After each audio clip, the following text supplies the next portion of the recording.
He's also got several top 20 finishes from national cross countries and inter-counties cross countries in recent years. And Mia Walderman is actually the fastest in the field based on season's bests from 2021 with a 4:37 clocking, and they are underway. The women's 1500 metre sea race.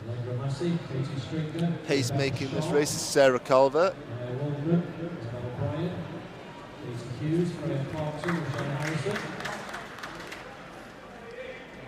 Katie Hughes from Aldershot, tucking in behind the pacemaker. It's Katie Hughes from Aldershot who is in the lead there, just behind the pacemaker, and there's a bit of a gap there to the rest of the field who are all in somewhat of a procession at the moment. But it is Katie Hughes who's the only athlete to currently go with the pacemaker. It is Katie Hughes. Looks like Isabel Bryan is the next athlete who's attempting to close the gap between herself and Katie Hughes. But the gap really does remain. Katie Hughes has, if anything, continued just to edge away from the rest of the field as they go through 400 metres in a shade outside 70 seconds. So Katie Hughes beginning to pull away from the rest of the field. If she can hold on to this pace, it will put her in good stead to have a crack at her PB. Katie Hughes' best is 4:29. If she can maintain 70-second laps or close to, then that will represent an improvement on that PB.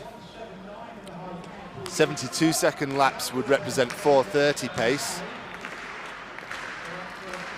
And the gap's really getting big now. It looks like it's going to be Katie Hughes against the clock. She's getting help from the pacemaker at the moment, but once the pacemaker steps aside, it will be a case of what can Katie Hughes do from a time perspective.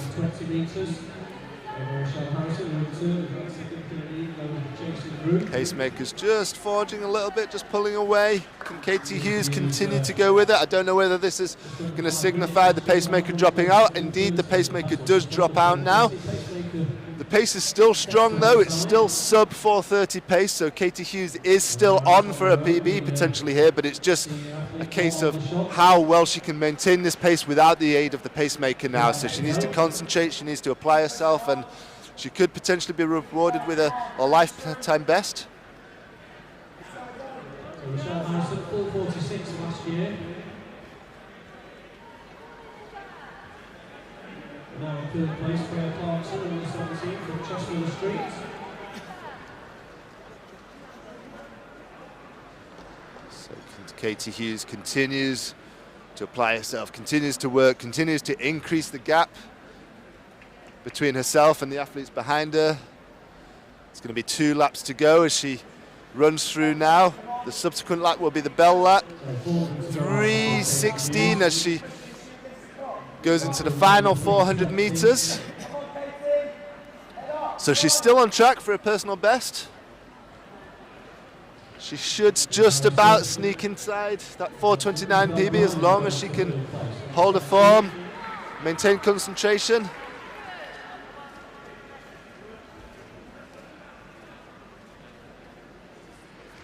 So around 250 metres to go, and it's Katie Hughes all the way.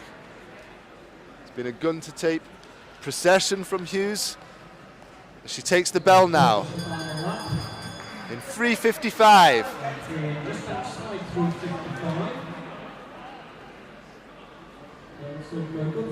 So a 32-33 second final 200 metres will take her inside her personal best.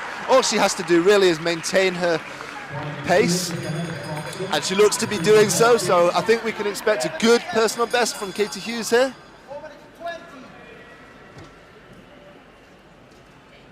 May have slightly miscalculated there. She looks like she's going to fall just slightly outside of it.